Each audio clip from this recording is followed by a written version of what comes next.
Hello, everyone. It's Sarah Stalker speaking. I'd like to welcome you to this first of our 2022-2023 Pop-Up PD webinars. This one to take a look at all of the wonderful resources created for literacy and basic skills in 2021-22.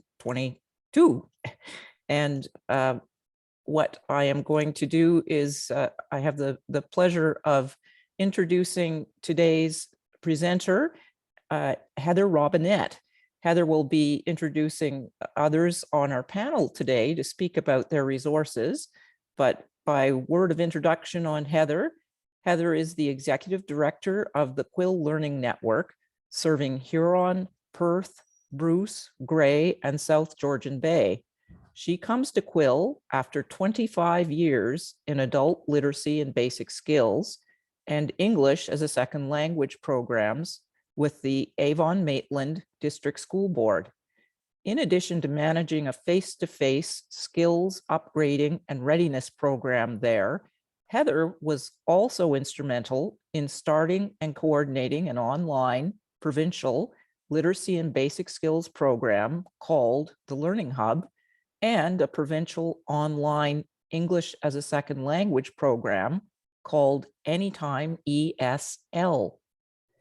Heather has also worked for Conestoga College and Sioux College as a facilitator instructor for the Adult Literacy Educator program. Heather earned a Bachelor of Applied Arts Journalism degree from Ryerson Polytechnical Institute and an Adult Literacy Educator certificate from Conestoga College. Welcome, Heather, and over to you. Thanks, Sarah. Pleasure to be here today. I'm usually on the other side, not leading a webinar, so please bear with me if I get a little tongue-tied, but hopefully I'm able to take you successfully through a number of new resources and tools that are out there for the field. I would like to begin by acknowledging the Indigenous peoples of all the lands that we are on today. While we meet today on a virtual platform, I would like to take a moment to acknowledge the importance of the lands we each call home. We do this to reaffirm our commitment and responsibility in improving relationships between nations and to improving our own understanding of local Indigenous peoples and their cultures. From coast to coast to coast, we acknowledge the ancestral and unceded territory of all the Inuit, Métis, and First Nations people that call this land home. So just a bit of information about Pop-Up PD for literacy educators. These are free webinar series developed by Ontario's Literacy and Basic Skills regional networks, sectors, and the provincial support organizations for literacy. The webinars support LBS practitioners with presentations on topics that are important to them and relevant to what's going on around them. The English language webinars have been presented for LBS practitioners annually since 2015, and French language transcriptions are available on COFA's website. All webinar presentations, recording links, and transcripts can also be found at the link that's provided. It's the channel link. And webinar topic ideas are always welcome at the email address that is presented right there on the screen. So the Learning Networks of Ontario and Provincial Support Organization for Literacy create many new resources and tools for the LBS field each year. Last year, the Pop-Up PD Committee introduced a webinar that showcased resources and tools created in 2020-2021. Due to popular demand, today we offer a similar webinar that showcases tools and resources created during the last fiscal 2021-2022. Many of the support organizations will be delivering their own webinars on selected topics. So we encourage you to watch for all of them. There is a wealth of information in the literacy field, and I know that you will appreciate participating in specific training sessions that will support you in your work. What you will see today is not an exhaustive list of resources. Many programs are creating their own materials to support learners online. So talk to your network or support organization before you start anything. They may know of another program that is willing to share their material with you. I am not an expert on all of these resources we're going to talk about today. The information I'm presenting is the information that my colleagues sent to me to bring to your attention. You may still need to do your own digging into the resources to find the specifics, and I encourage you to do that. Today's webinar simply provides an opportunity for you to see most of what was created last year in one place. This PowerPoint will be shared with you after the webinar, so you will have hyperlinks to all the resources. I've tried my best to group the tools that you're going to see under appropriate subheadings, but since many of them could fit under more than one category, that proved to be a bit of a challenging task. But we're going to proceed as best we can, and hopefully you're able to make the connections. So the first tool or resource is Job Search. The Workforce Planning Board of Waterloo, Wellington, Dufferin partnered with Project Read Literacy Network, the Waterloo, Wellington, and Project Read Literacy Network, Waterloo, Wellington, and Peel Halton, Dufferin Adult Learning Network to create profiles defining different job search tasks. These profiles aim to clearly identify skill gaps and training opportunities for job seekers, students, and immigrants, so they can work on those skills and improve their success in their job search. These profiles will also help job developers, employment support workers, and organizations to identify the skills required for a smooth and successful recruitment process in the changing labor market, providing them an opportunity to focus on problem points and enhance employment support. I invite Jane Tour from Project Read to take control of the presentation now to tell us a bit more about this tool. Thanks, Heather. Apparently my camera's not working. I think it's against me today. So I'm just going to have my little logo up there for Project Read. Many of you have already seen me, so you don't have to see me again anyways. It's not like a big surprise here. So I am going to try to share my thing here, share my screen and see if this doesn't work. Yep. It looks like it's working from my end. And oh, great. Thank you, Carolyn. All right. So we have the virtual job search and skills for success. This was really the idea. Every year before we're business planning, we sit down and we talk to our workforce planning board. And she was going, this is our big problem, is that we're having all of these people joining into job searches or virtual job fairs, and they really are struggling. And it's kind of been a little bit of a disaster. And we said, well, is it lack of skills? And so people were saying yes, and it seemed to be more towards what the employment service people need, as we know that has a tendency to happen.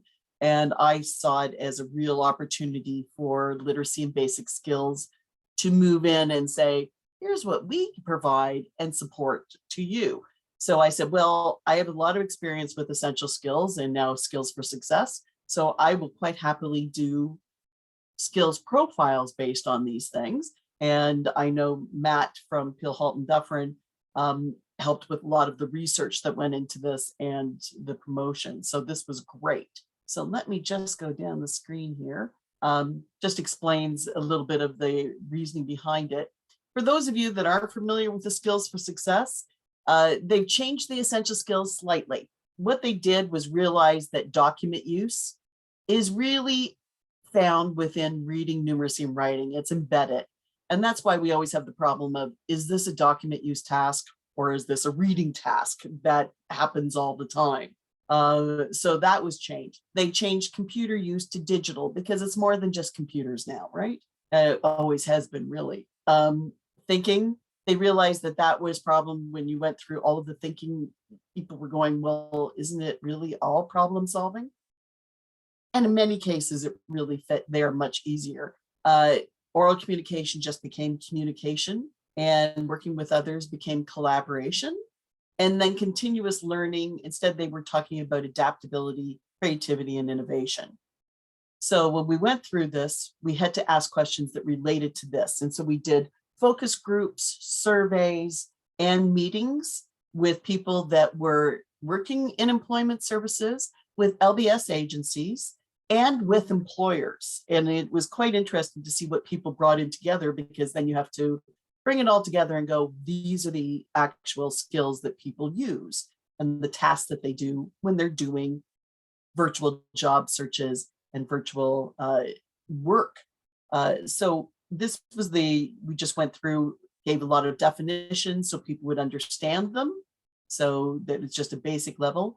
Then we explained basically what a level 1, 2, and 3 is, which is obviously skills for success is the same levels as OALCF. So we were able to bring that in. And I made the point that we didn't include level 4 and 5 at all, because that's beyond what we do. And that's beyond what people would need to really be successful in this. They could look and learn those things on their own. So I just gave them examples of what essential skills level 1, 2, and 3 were, so that they would understand. And then the profiles that we did were online job search and job boards, online job application, resume and cover letter online job applications and job boards, the virtual job fair, and the virtual job interview. And there was a lot of things that we hadn't thought about, especially with things like the virtual job interview. Like, what are you wearing? And do you wear the same for a business position as you would wear for working for the Halloween store? So it was like, oh, yes. And do we make sure that our cats and dogs were somewhere being taken care of by somebody so they weren't in our job interview? There was a lot of things that people brought up that were quite fascinating that we didn't even always think about. But when I presented this to employment services and to employers, I really emphasized, as you know I will, that this is what LBS provides. All of these skills, and here's an example of the online job search and job board. I would say, I would always give them it tells you that anything with an asterisk after it are the most important essential skills, or the most important skills for success needed for this kind of thing. And then I would give them examples of the actual tasks and the complexity level, right? So read how to use a job board, read requirements of job and job ads, research job boards and listings, read between the lines, what is the employer really asking?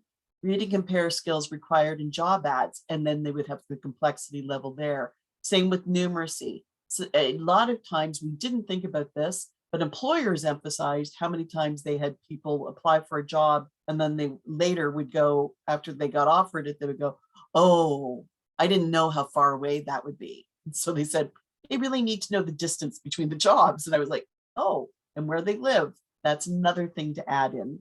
So this covers all of those different qualifications that somebody would need.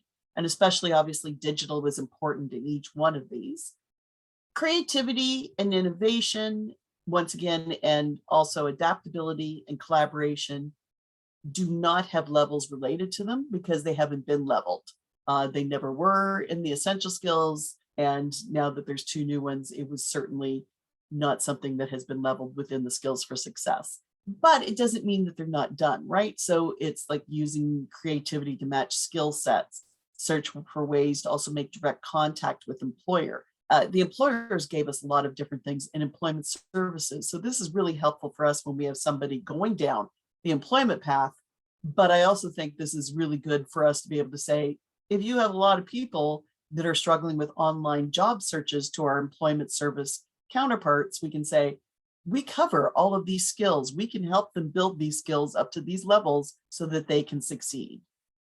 And then, of course, we have all of the rest of them that happened. And all of these profiles that we developed are available on our website and on the training board's website, but you can get them off projectread.ca and just go into any of our resources and you'll find everything there. Is there any questions?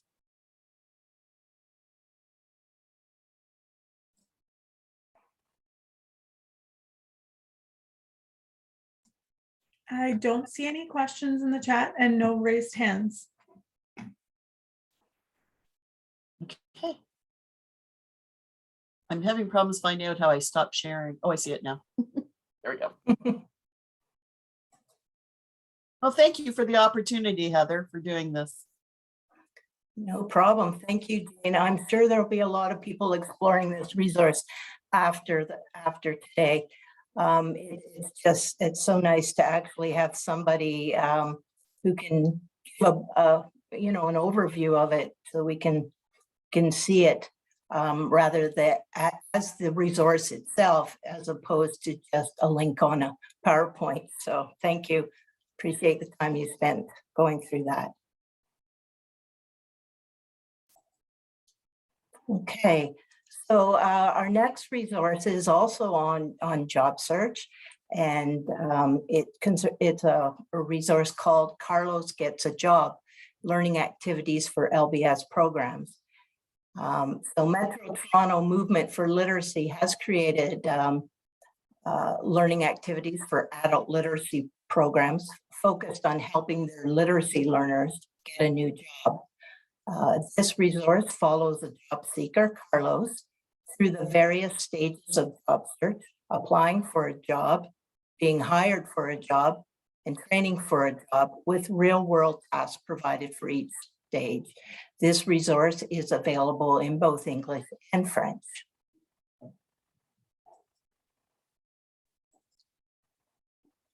Lawbock Literacy Ontario updated several of its resources last fiscal, including its Get Set for Health Service Support Jobs targeted training package. This package includes all the materials you need to run a workshop series for learners interested in pursuing health service support occupations. And it includes in that package PowerPoints, a learner plan template, learner assessment, a learner workbook, handouts and activities, and a facilitator's guide. With the most recent update, the series now includes fillable PDFs, so you can now do virtual delivery. And like the health service support jobs training package cited previously, the Get Set customer service targeted training has also been updated to include fillable PDFs for virtual delivery.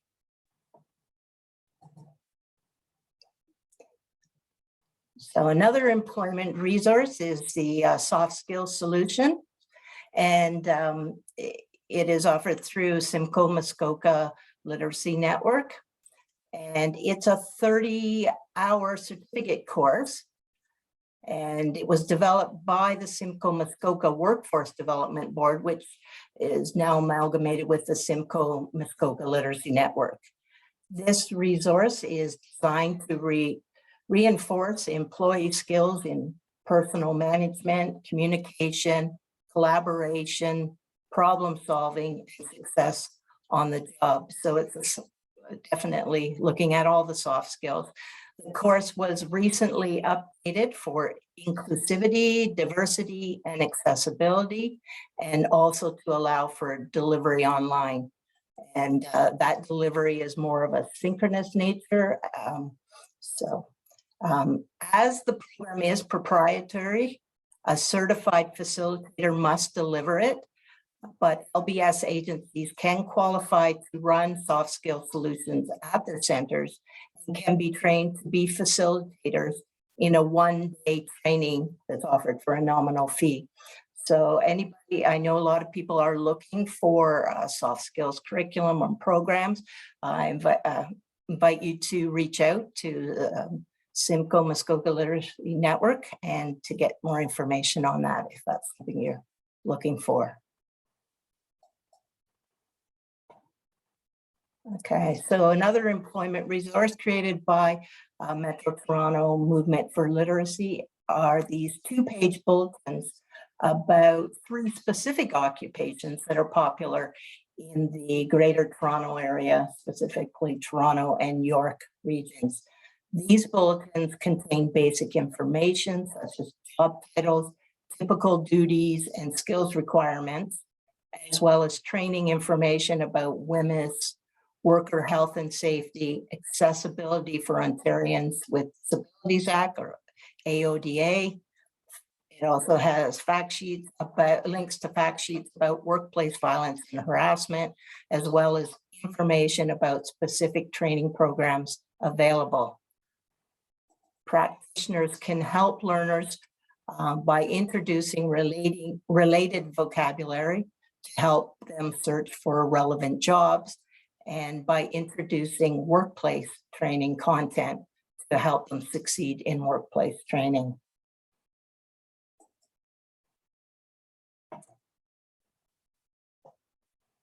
Ontario's Literacy and Basic Skills program served many adult learners with employment goals. To support these learners, LBS programs often build relationships with local employers in order to connect learners with employment opportunities. Supporting adult learners with employment goals has long been a top priority and focus of literacy educators. Because of the importance of supporting learners with employment goals, Community Literacy of Ontario has researched and published 3 fact sheets that take a closer look at the barriers, challenges, and promising practices involved in supporting learners with employment goals. These fact sheets are called Barriers to Employment Faced by Learners, Challenges in Connecting Employers to Learners, and Strategies and Promising Practices. So to learn more, you can read CLO's full report called Building Bridges for the Future Workforce, which was released in February of 2021 and is the basis behind these fact sheets.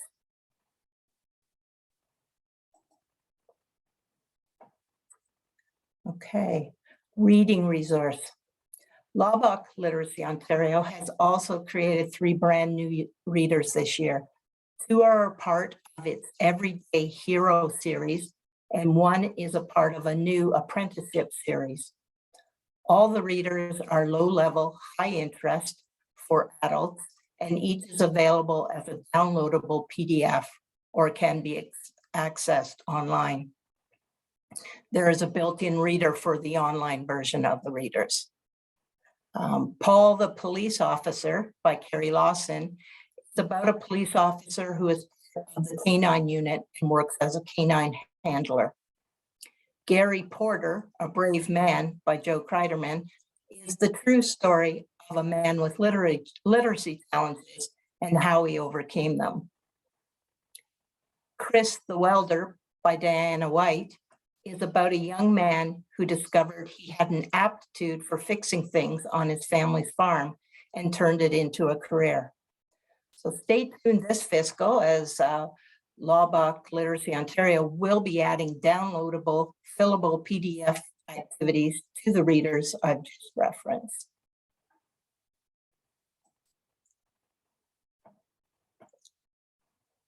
Okay. The Professional Development Resource Booklet, Reading and Technology, Instructional Approaches for Emerging Adult Learners, is the byproduct of a Professional Development Learning Day hosted by MCML in November of the last fiscal. It contains highlights of the content covered at 4 workshops that day.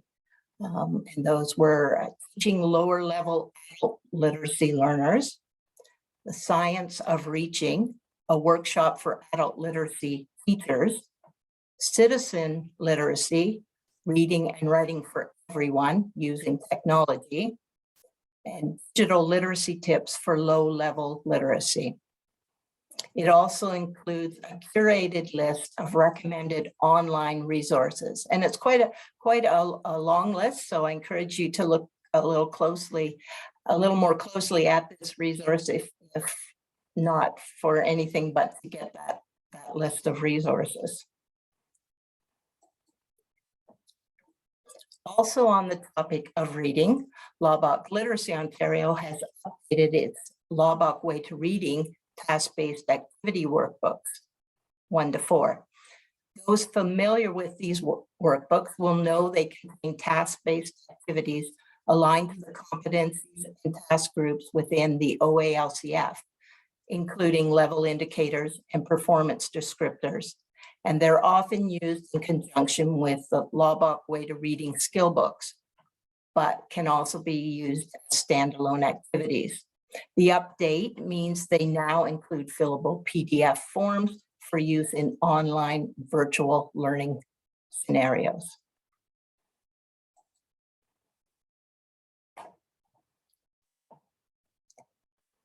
Community Literacy of Ontario has developed 3 sheets to support community-based LBS agencies learn more about using digital platforms with adult learners.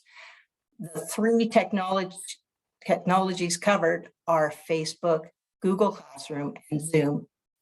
Each sheet contains tips, resources, and success stories on using these technologies in LBS agencies.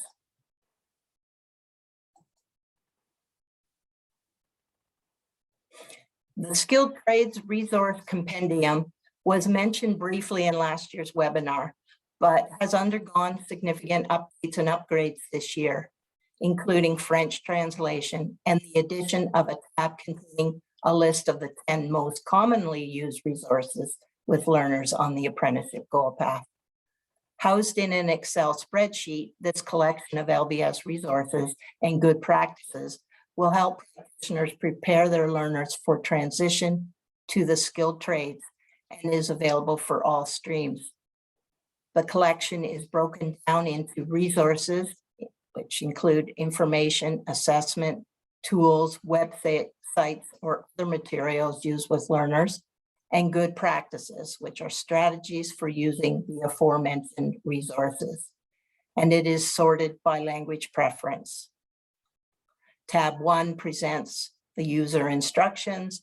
Tab 2 presents the top 10 commonly used resources. Tabs 3 to 5 present the categories: exploring skilled trades in English and French, assessments for readiness in English and French, develop essential skills in English and French. Tabs 6 to 8 present the categories: resources all English, resources all French, and resources all, which is English and French combined.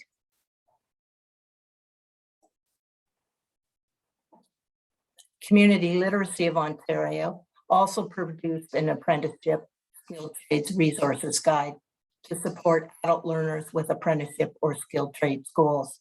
It contains an annotated list of 50 of the most popular resources used by LBS practitioners to support adult learners on the apprenticeship goal path.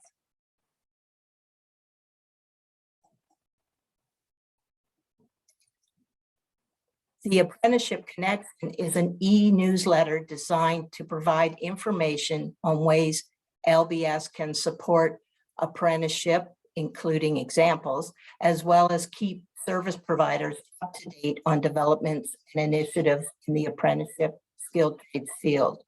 Developed by Simcoe Muskoka Literacy Network in partnership with Literacy Ontario Central South, Literacy Link South Central,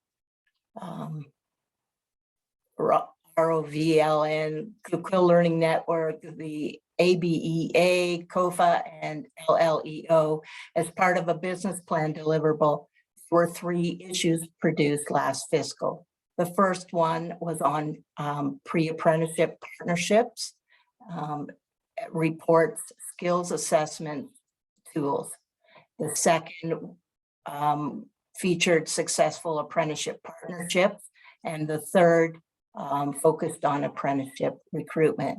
The e-newsletter can be downloaded from the LNO website or from the SMLN website.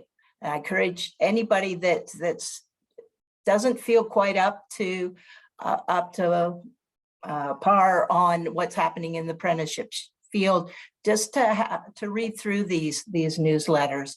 There's it's very simply explained, and it very simply identifies where literacy can support apprenticeship.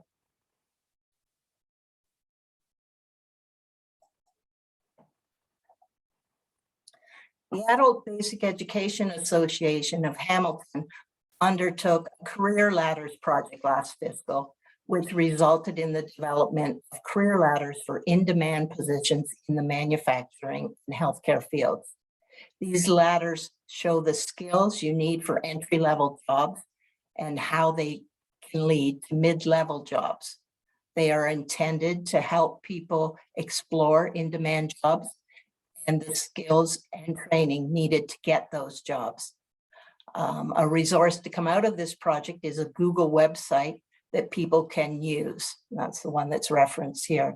The site contains job information about entry and mid-level jobs like wages and outlook, the skills needed for those positions, lists of training available to help gain the skills that are needed. So stay tuned this year as ABEA is working on a second phase of this project, which will result in the development of a web tool. Okay. Alpha Plus has developed a digital inclusion playbook that is presented on an Alpha Plus microsite. It contains information, ideas, and strategies to support digital inclusion activities. This could mean helping learners access affordable internet devices, discussing key issues with colleagues and stakeholders, building a case for support with funding partners and community partners, and taking action towards change. At this time, I'm going to turn over the mic and the screen to Christine Pinsent Johnson from Alpha Plus, who's going to highlight this resource for you. Thanks very much, Heather. I will share my screen too, just to guide you through a couple of the web pages. Am I able to do that now? Oh, no, not yet. I think you have to stop sharing. Yeah, there we go. sorry. I'm ready. Okay. All right. Thank you. So I will share. There we go. Okay. So do you see just the sort of the front page there? Everyone's okay? We decided to do a microsite, but it is sort of set up book style. You'll see the menu down the side, just for its flexibility and possible updates and changes. So this project came about really in response to the pandemic and some of the issues about access that were really came to the fore. They're always there, but the pandemic, of course, exacerbated and really highlighted them. And we started collecting little bits and pieces of information and then decided, well, we to bring it into one place that people could find information, resources, graphics that they could actually use as part of any of their efforts or conversations that you might be having to talk about digital inclusion. And I should put a caveat on this. This is just one of probably a dozen different resources that Alpha Plus has produced this year. And we're very happy. Most of them are produced by Monica, of course, and Guylaine, our coaches, and Alethea and Tracy. And they'd be very happy to connect with you about any of those at some future time. But this is sort of a unique resource among the Alpha Plus offerings. So I wanted to just point out a couple of things that you could do Everything on here that Alpha Plus has produced is shareable, and there's some shareable kinds of, just a sec. You could download things like get a graphic if you wanted to add it to your website or email or communications. And so all of these things have been made shareable within the information that's here.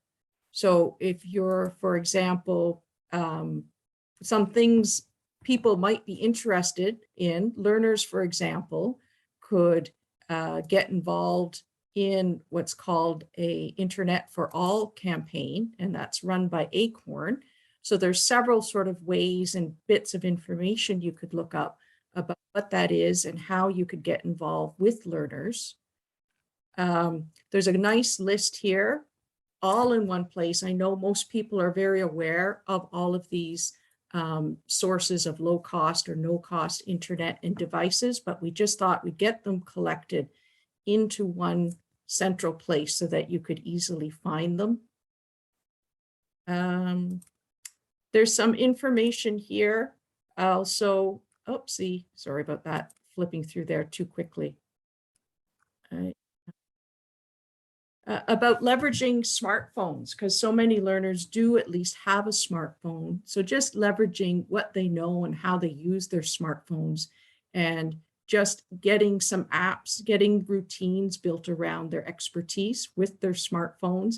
And again, we're just collecting some ideas, things that you're probably already doing, but we thought we'd pull it all together in one place. And just a reminder, Alpha Plus also has a useful apps collection that's been reviewed and curated. And we looked at also, there's some comprehensive learning apps that are becoming available. And one of them is actually free and available both on Google Play. Oh, no, this one's just Google Play, so it's not a Mac one. But there are some interesting apps learners could be loading on their phones just for some additional practice beyond the program. And there's a couple other things, just some ideas here about creating learner-led circles of sharing apps and tips. We find that learners definitely have some good ideas about shortcuts and being savvy with their smartphones, and bringing them together to share that expertise is a great idea within the program. And just a reminder, educators might want to hear this, don't reinvent the wheel. We started putting together a good listing here of some great sites. Some you're definitely already familiar with, of course, North Star and GCF Learn Free, but we've added a few more of just good free downloadable or on-site resources that you can access. And also Creative Commons resources, which have a lot of potential, because you can take these and there's some great platforms and sources that you can go to and collections. And of course, you can take these and make them your own. And I think that's an exciting area for us to support at Alpha Plus especially. So I will see, that's just sort of a quick little tour of a collection of materials, resources, ideas, data, some stats that you can use if you're really talking about any digital inclusion effort. Someone said it might be great for their board members. We also, and with that one, we collected some articles that appeared in media. Two of them focused on LBS programs, one in Renfrew County, one in Aurelia. This kind of media focus could still be leveraged if you're having different conversations with stakeholders about these issues. Thanks, everyone. I'll stop sharing. And if there's any questions. Oh, and there's the site there too, if you wanted to take a peek. Okay.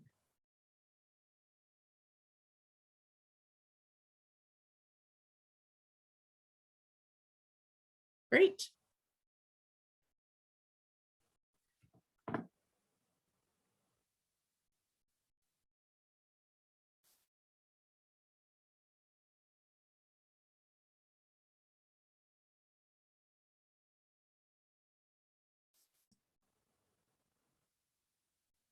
I don't see any questions. Heather, back over to you. Sorry, I was talking away with my mute on. So uh, thanks, Christine, for that presentation. Again, that's one of those resources that I think everybody's going to be exploring after today, just to see up close and personal what resources are there and what might be of specific use to individual programs. So thank you. And thank you to Alpha Plus for you know all of the resources and tools that they create for the field. Yeah. So this resource is the Quill task-based activities portal for LBS, and I'm sure most of you are aware of it, or maybe not if you're new to the field. But in the past 6 months anyway, Quill has diligently been working on digitizing a number of the task-based activities that are on this website. And that was kind of prompted by a suggestion from Lisa MacArthur at the Literacy Group, and then aided by a job creation project undertaken by Literacy Link South Central, and then continued by Quill with its own funding after the JCP ended, using the accessibility trained staff that came out of that JCP. So the result is that over 117 activities have, well, I'm not going to say over, 117 new activities have been digitized, or new tasks have been digitized as either a fillable PDF or a Google form, or both. And those, the last of those was just uploaded to the task-based activities portal website last week. So, so for ease of finding these activities, we have created a chart that contains the name of the activity, along with the level indicators and the competencies that it targets, and a hyperlink to the tasks. So that will be uploaded to the portal in, I'm hoping, in the next day or two. It's all ready to go. It's just a matter of finding the time to get it up on the website. So because there are like 600 or more paper-based or downloadable paper-based tasks on the portal, to make it easier for you to identify which ones are available in the digitized content. That's why that chart was created. Otherwise, you'd just be clicking into every task and hoping that it was one of the ones that was digitized. So I promise that'll be up shortly. There are also 20 interactive tasks that were previously created using Flash that have been updated and also uploaded to the portal. They are also contained on that chart that I'm talking about, with a hyperlink to them. Most of those 20, all of those 20 interactive tasks are also created in Google Forms. So I guess you could say they're digital and they're interactive. So that would bring it to 137 digitized tasks on this portal. We're hoping to get to more of the tasks and digitize them. Unfortunately, a lot of them were written in such a way that they can't be digitized without a complete overhaul, but we are working on the ones that could be transferred directly into a digital format. So stay tuned. As we get more of those available, we'll be posting about that. Heather, it's Sarah. I wonder if I could raise a question that Susan Damon has posted. Sure. Susan's asking if you know she said we use the Quill Google form tasks, but she hasn't figured out yet where the completed forms end up. Do you know? Oh, what I can tell you is that, yeah, when you use the Quill ones, you get prompted to make a copy of them. And when you make a copy of them, basically you're creating your own version, which you're probably storing in your own Google Drive somewhere.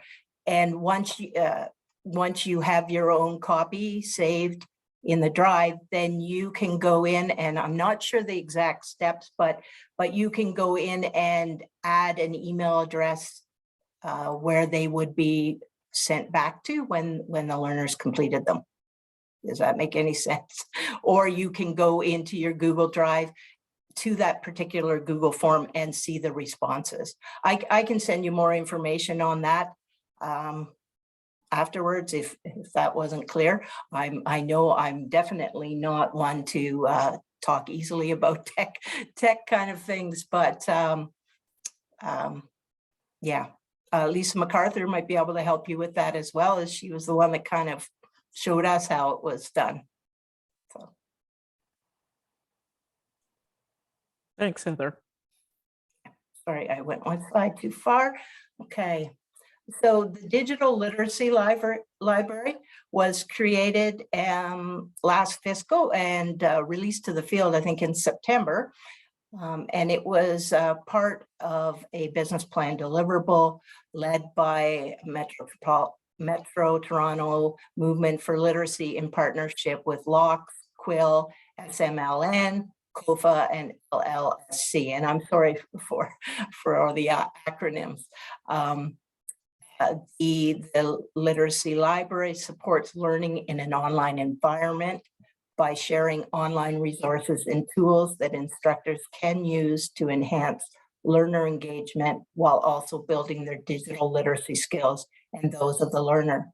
So I'm now going to call on Ambreen Ahmed of Metro Toronto Movement for Literacy to give us an overview of the digital literacy library.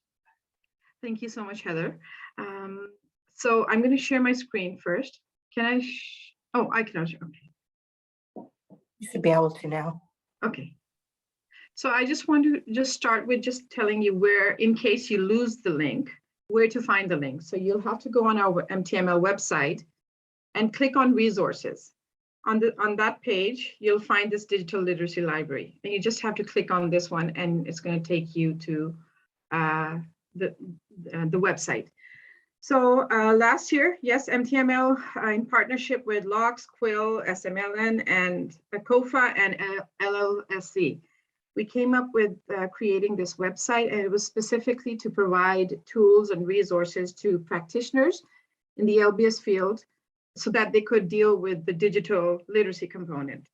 So the above tabs, it's very, we try to make it simple. So while we have the different tabs that have tools and resources for practitioners and learners, we created separate tabs. And I'm just going to show you an example that when you click on practitioners, we divided it into literacy, numeracy, and digital technology.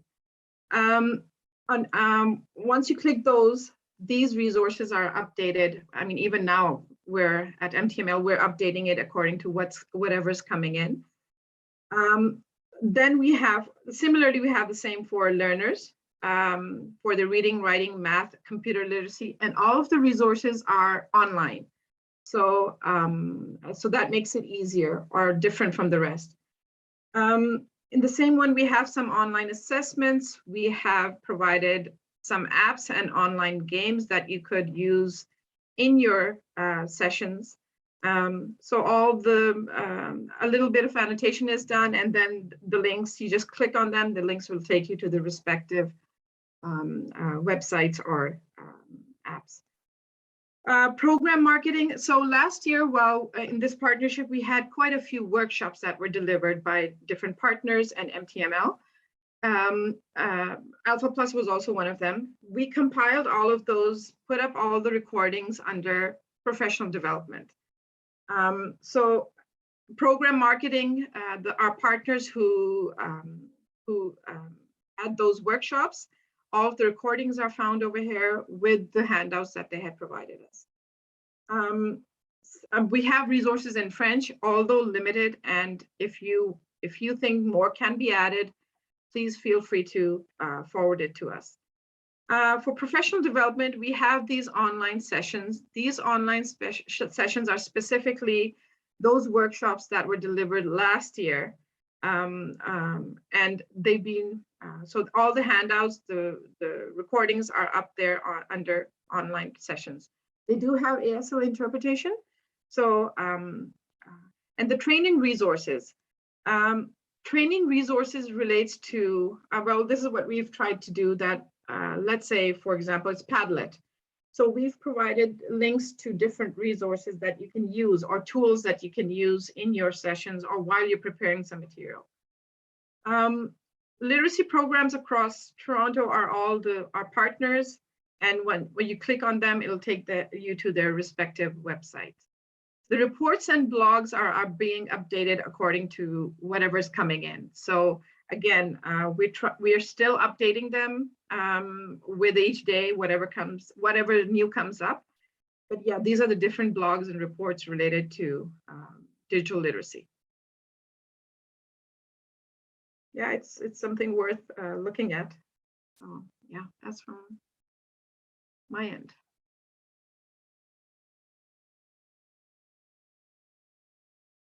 If you have any questions, please feel free to ask.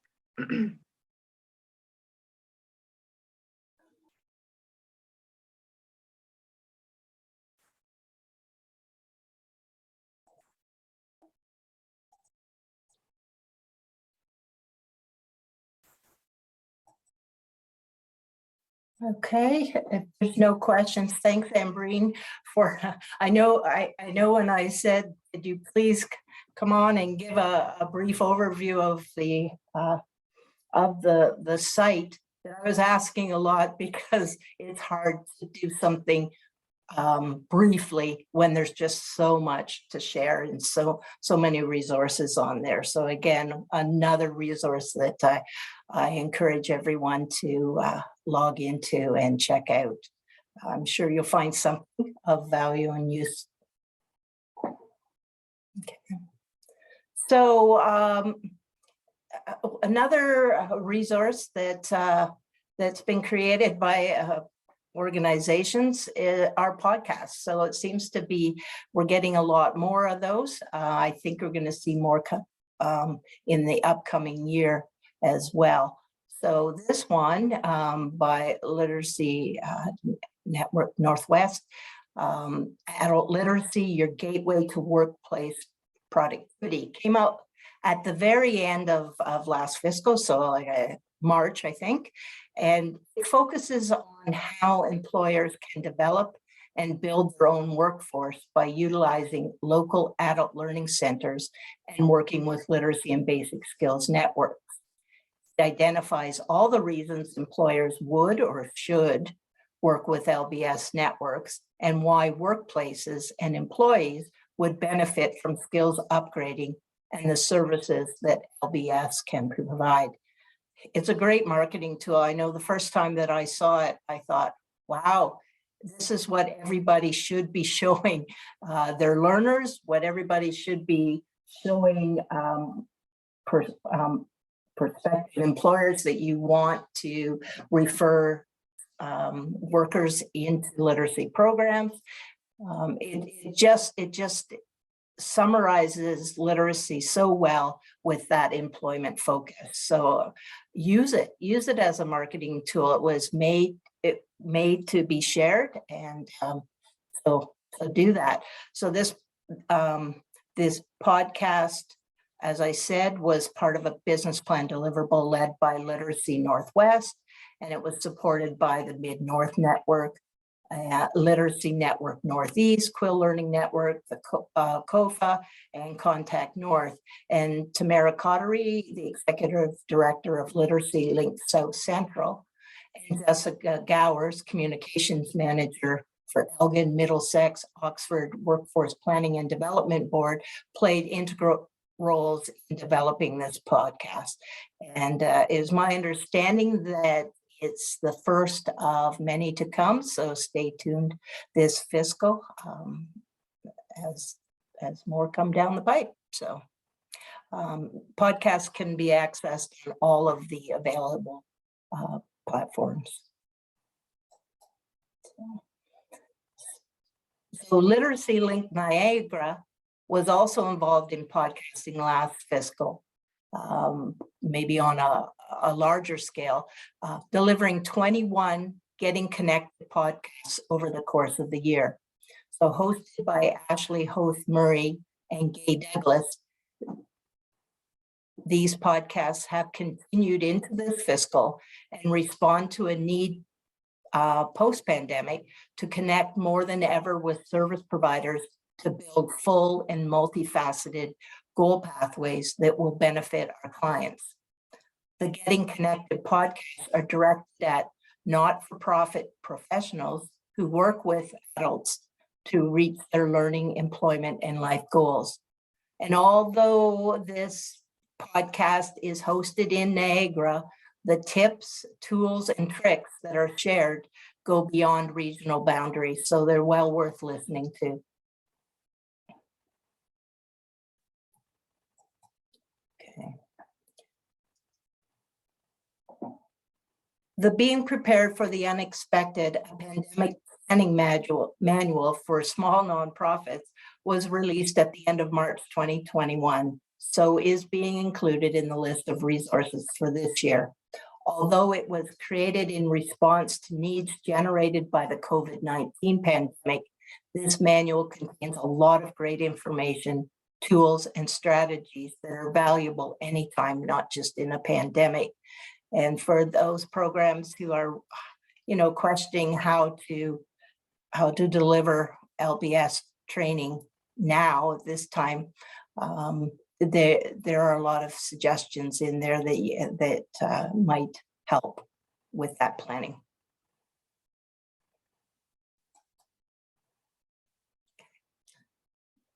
So another manual that was created last fiscal and just released in January is the EOIS CAMS User Guide for New LBS Staff. And I know this was, people have been long awaiting an updated CAMS manual, one that reflects all the changes that have been done to that database. So this guide provides details on the functionality of CAMS using screenshots, step-by-step instructions, and short explanations to make the task of entering learners, clients, and their data into the CAMS database easier. So a big thank you from the field for this resource to COFA, College Sector Committee, and the Mid-North Network. I think this resource is already getting lots of use. Heather, it's Stacy. There's just a raised hand in the attendees panel from Nicole. Okay. I'm just going to allow Nicole to talk, and then Nicole, you'll be able to ask your question. Oh, and Nicole raised her hand. Nicole, I am still going to give you microphone right here. There you go.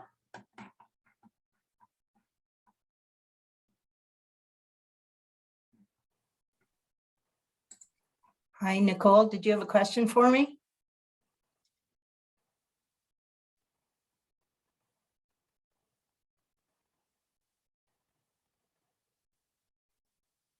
It might have just been an accidental raised hand. Heather, I'll keep an eye on the chat and let you know. Okay, thank you.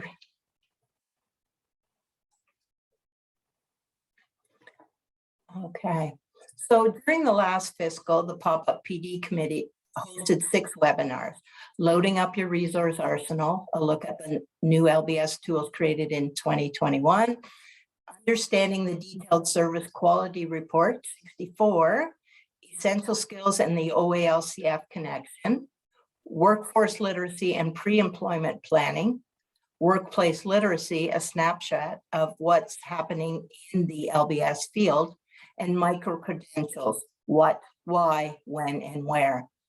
The information covered in each of these webinars is timeless.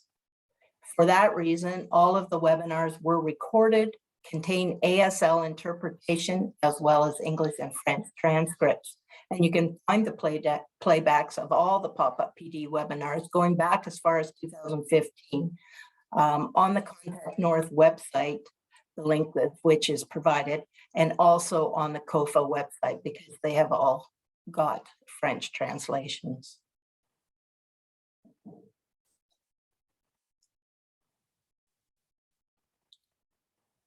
Okay, so another training resource, Project READ Learning Network has its family literacy certification and training programs available online now. And although these are training programs offered for a fee, literacy plays a crucial role in families' health and ability to thrive.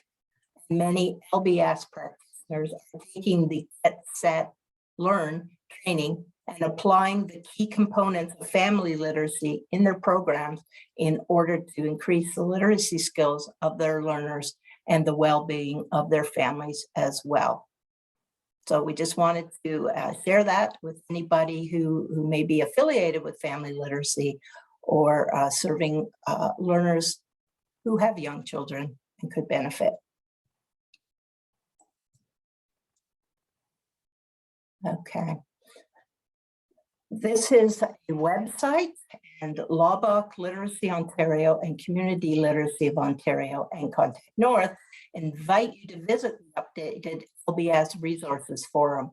It's one of the few repositories for LBS resources that is pretty inclusive. It contains a large variety of resources and from across the field. So you can usually find what you're looking for here if you don't remember who created it or what other website it might be on. So this site contains an annotated resource library with resources sorted into relevant categories with a built-in search feature. Resources can be downloaded or linked to directly. You can use the global search button on the upper right-hand corner of the page, or you can search within each of the categories. And there are many helpful resources on topics such as OALCF goal paths, blended learning, marketing, assessment, administration, professional development, and research. They have recently added many new resources to a key topic area. So be sure to check out the updated administration, professional development, and research section of the forum. I think I've always also been told that there are a number of marketing resources that have been added to this site as well.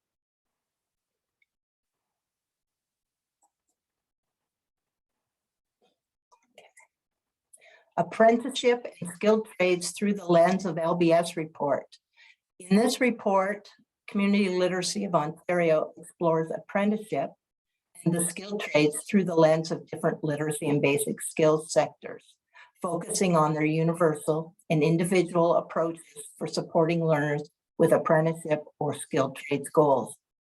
Given that apprenticeship and the skilled trades play an important role in the Ontario economy, and the province's literacy and basic skills programs are a valuable support to prospective apprentices who need to develop skills to succeed on the job in school classes and as they prepare to write their certificate of qualifications. CLO has used information gathered from the results of a provincial survey, provincial focus group, interviews with LBS representatives, sector-specific support organizations to report challenges, strategies, successes, and big ideas from across the community-based college and school board sectors to increase our common understanding of how this goal path can be supported in LBS agencies. It's available in French and in English. Learner Recruitment Challenges and Strategies report was released in March 2020. 2022. And in the current climate brought about by COVID-19 and other factors, there is a critical need to share marketing strategies and promising practices amongst LBS programs in Ontario.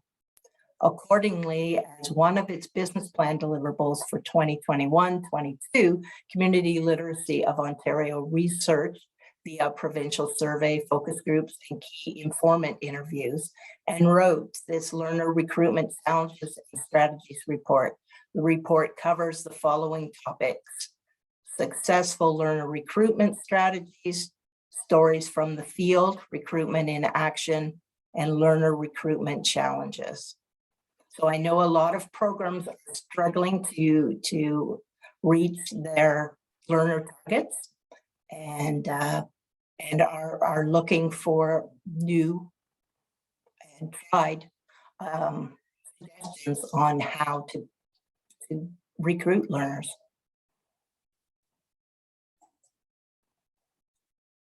Ontario's Literacy and Basic Skills program have long served adult learners facing multiple barriers to learning. These barriers and vulnerabilities include poverty, education levels, disabilities, lack of social supports, limited access to information, employment status, poor health conditions, and more. So last fiscal, Community Literacy of Ontario conducted research into how community-based LBS agencies support adult learners facing multiple barriers to learning. And they received detailed responses from a large number of agencies. Those responses, plus information gained from an online focus group that discussed particular strengths in serving vulnerable learners, culminated in the writing of this report on supporting LBS learners facing multiple barriers.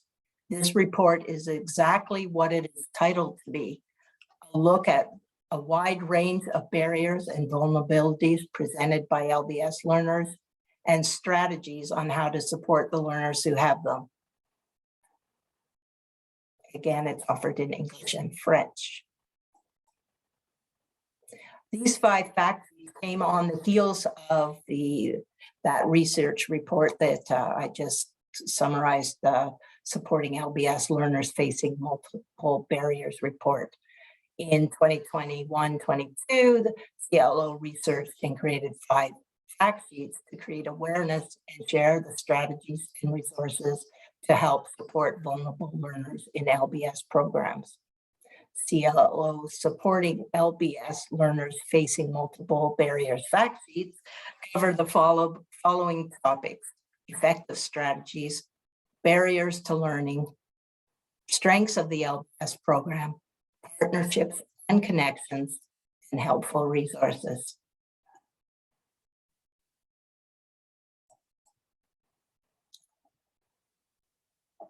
Collaboration.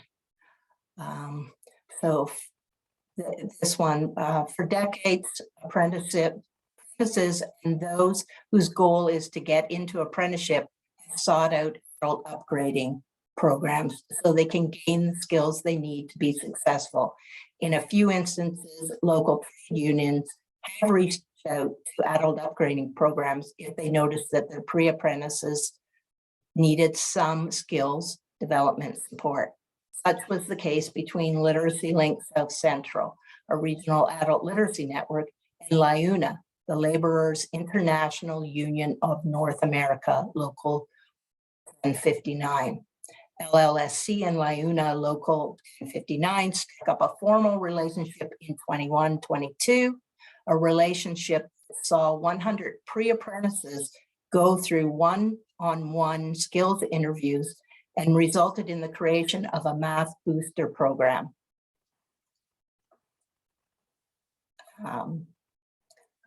I had originally intended to have somebody from LLSC present a little more information on this, but unfortunately they were unable to attend today, but they did provide some notes to me with, bear with me, I'm going to read to provide more information.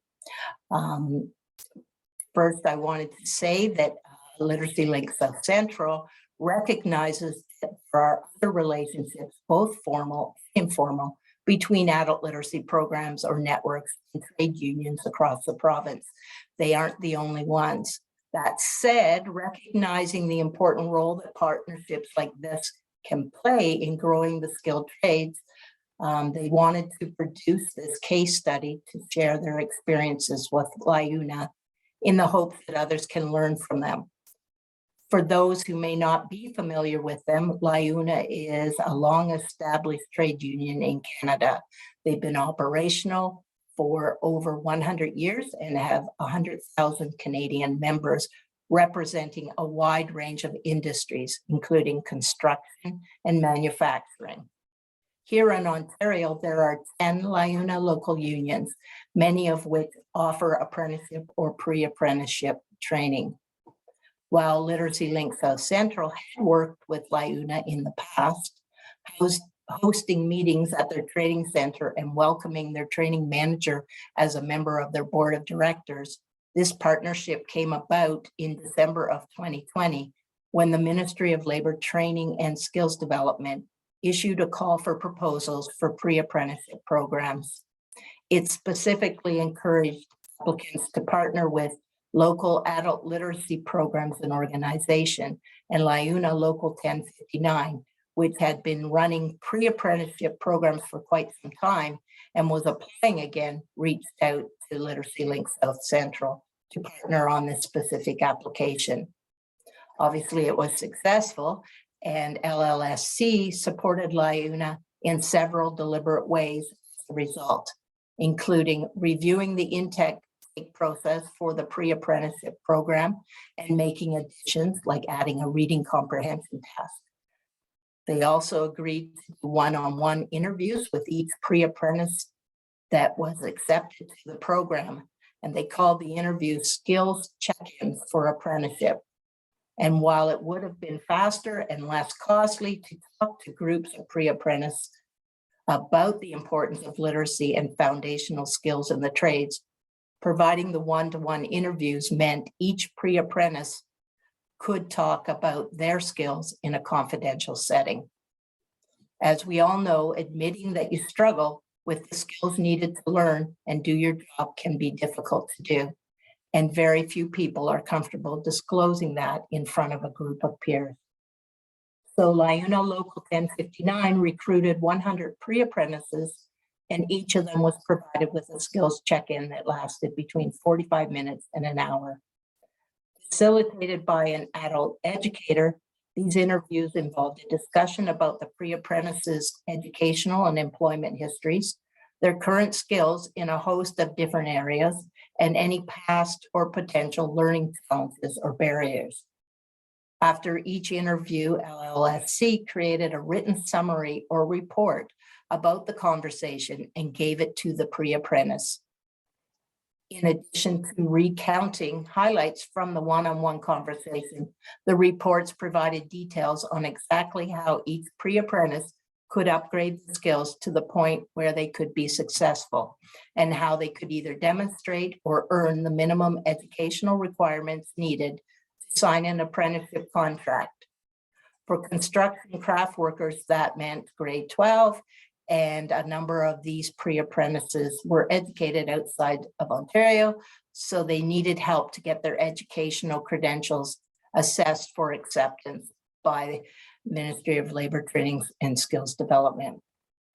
Literacy Link South Central also provided a summary of all these interviews to LIUNA, so they knew who might struggle to demonstrate a grade 12 or grade 10, level of education, who might have specific learning needs, and who might need to upgrade their computer, document use, math, reading comprehension, writing, or other literacy skills, including interpersonal or soft skills, which are increasingly being identified as barriers to successful employment within the trades. This gave LIUNA the opportunity to provide extra support to those who may need it and encourage them to follow through with any next educational steps suggested in the report. To address that last point specifically, during their intake assessment, all pre-apprentices were asked to complete a 12-question math assessment that focused primarily on fractions, converting from one unit of measurement to another and performing basic calculation. Roughly 2/3 of apprentices failed this assessment, and during the one-to-one interviews, it became clear that math was a challenge for many pre-apprentices. After discussing these results with LIUNA, LLSC recruited the Literacy and Basic Skills program at Fanshawe College to deliver a math program to the pre-apprentices. Staff at this LBS program also developed a math workbook that was specific to the math that LIUNA tradespeople would need to complete on the job. They called the program a math booster, and it's been very successful. None of the pre-apprentices were forced to take the math booster, but they were strongly encouraged by the union to do so. It's clear that LIUNA's belief in the importance of skill development resonated with these pre-apprentices, because not only did those who failed the math assessment complete the program, but many pre-apprentices who scored well on the math assessment took the program too. So to read more about the work involved in this partnership, we invite you to visit the Literacy Link South Central website and click on the apprenticeship section of the resources page. I'll also note that this partnership has been renewed for a second year with an anticipated number of 160 pre-apprentices, and that the Math Booster program is now mandatory for any pre-apprentices who fail the initial math assessment. So I know that was a lot of information delivered in a very short time. So I hope you're able to glean something from it. And if you are a program that works with apprenticeships and trade unions, that you may benefit from reading more about how this particular partnership worked. Okay. So both regional literacy networks and workforce planning boards have been an important part of the employment and training system in Ontario for decades. Both types of organizations are unique in that they are networking organizations as opposed to organizations that provide direct services. Workforce planning boards research, examine, and report on local labor market trends and facilitate local workforce planning, and regional networks apply local labor market information to the ongoing planning they do with literacy and basic skills agencies. The goal is to make adult literacy programming responsive to local labor market trends and needs. Clearly, there are reasons for both types of organizations to collaborate. The report, Regional Literacy Networks and Workforce Planning Boards, the partnerships continue, offers you an opportunity to learn about the valuable collaborations in recent years. Moving forward, the role of adult literacy in supporting provincial initiatives came out of network discussions during literacy services planning about the untapped potential for LBS to play a greater role in supporting learners on all goal paths. It reflects the essential role LBS programs can play in helping citizens reach their potential and demonstrates the positioning of LBS to strengthen existing provincial programming and to support the government in proposed initiatives moving forward. It also outlines some strategic opportunities for the provincial government to consider and possibly implement.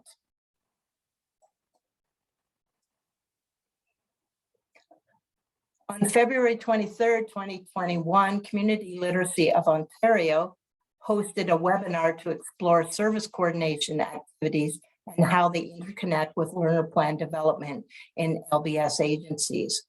For those who were unable to attend, the webinar is freely available on the Community Literacy of Ontario's website. And this resource right here, this report, is a summary of that webinar, and it provides you with an overview of highlights from that. Okay, Moodle Unplugged. Empowering hard-to-reach learners in Ontario is an offline pilot developed to address and investigate the needs of learners in communities that lack adequate and consistent internet access and proposes some solutions to provide full functionality of learning management systems in an offline environment. And that's as far as I'm going to take you on that topic. I'm going to defer to my esteemed colleague, Sarah Stalker of Contact North at this time to give us more particulars about this research and subsequent report. Stop sharing. Thank you, Heather. I'm going to bring up first the site so people know where to find the report. On the eChannel website, if you go to the practitioner area, let me just move some of my Zoom screen here so I can see it, and click practitioners, a number of the resources Heather will be speaking about today from Contact North are found in this area, as are our pop-up PD resources. But for the Moodle Unplugged report, click on LBS Research, and Moodle Unplugged is the most recent of the reports listed at the bottom of this list of resources. It came out of our understanding that, of course, not all of our learners, and indeed not all of our service providers, have adequate access to the internet and have lacking infrastructure to connect reliably. So over the last couple of years, Contact North has tried to exhaustively examine all of the options. For those interested in using an LMS, Moodle, of course, is the one that's focused on, partially because it's an open source software that doesn't cost anything. The main considerations for those who might consider doing something like this is that when content is planned for delivery off of the internet, it has to be local content. It can't have links that go to the internet, of course. So this report goes through the considerations and some of the characteristics of this system. The instructions for using it are so long, they are not posted here, but if anyone is interested, please reach out to me and we'll be happy to share them with you by link. There is also another resource that is not included with the report.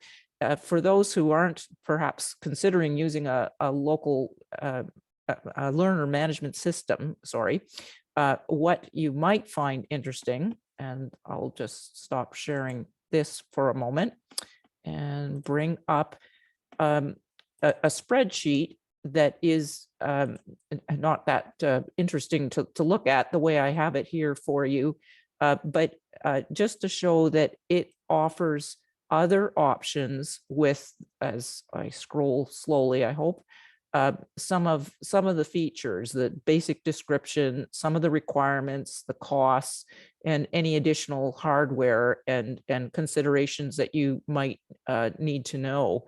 So again, if that might be useful to your organization, I hope you'll let me know. Heather is going to be touching on some other resources that are also posted in the practitioner area on the eChannel site. So Heather, I know it's getting late in the afternoon. I'll stop there and turn it back to you. Thank you.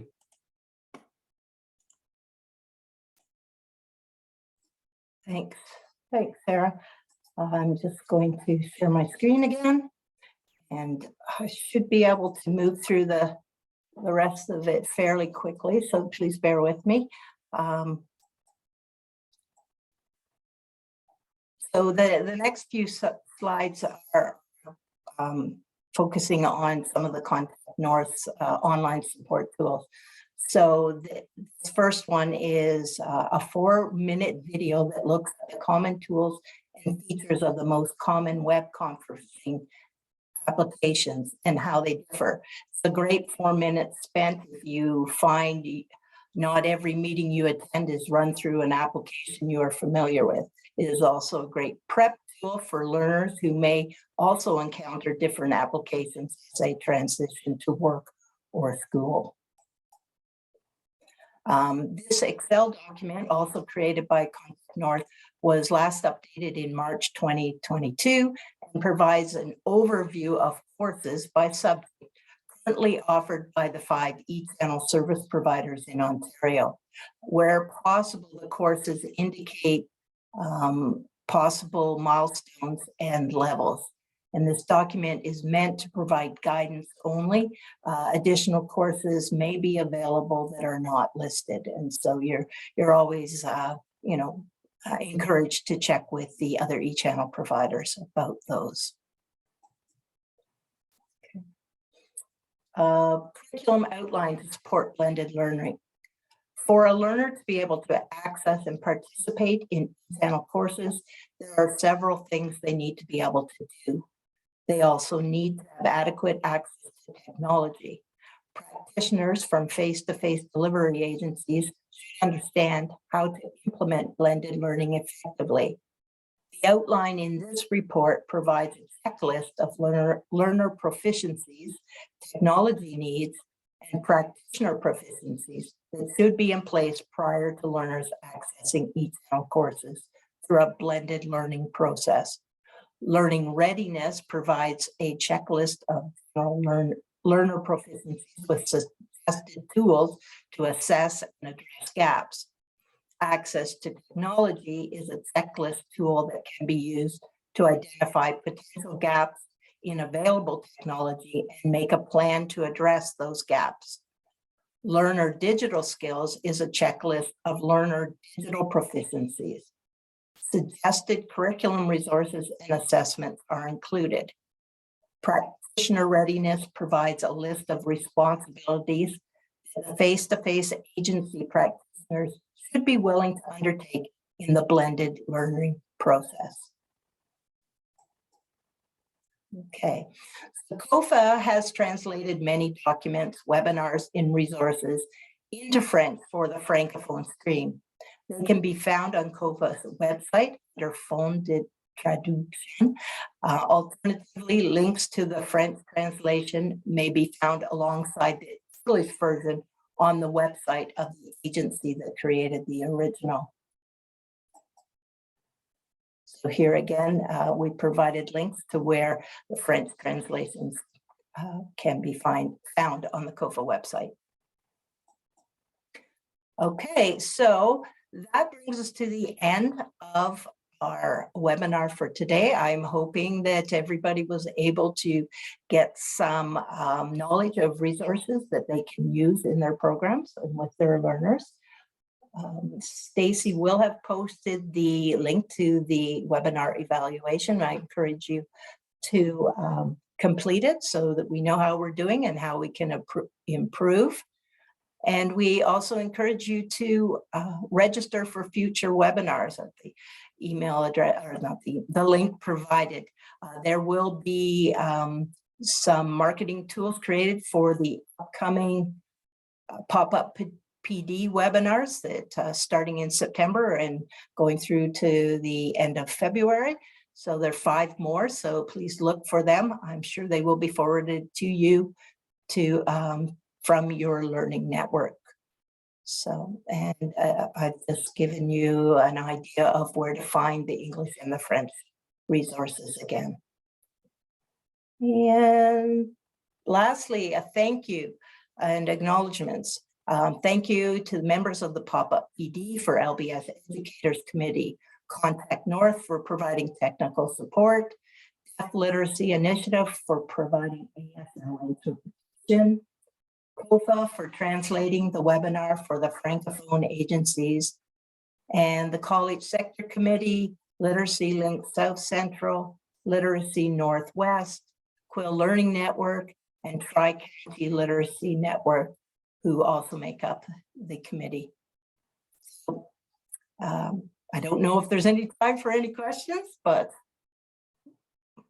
if there are, I'm happy to address them.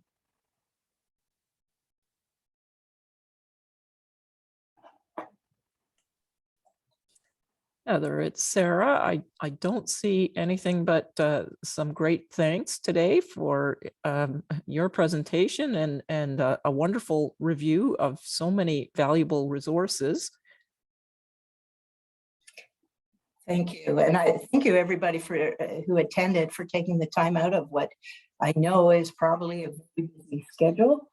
And keep your eyes posted for more resources, because as I said, this was not an exhaustive list. It's, you know, it's just the ones that we could fit into an hour and a half presentation. To Stephanie's question, the presentation will be posted next week on the pop-up PD site that has been mentioned. So you will find it there. Thank you. Perfect. Thank you, everybody.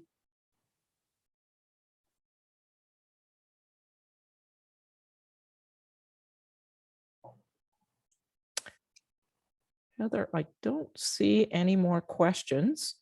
So thank you again for presenting so well, and I'm glad your voice held for a long a long list of reviews and notes, and I know people will make the most of it. So I will wish everyone a great afternoon. I think we're ready to stop recording. Okay.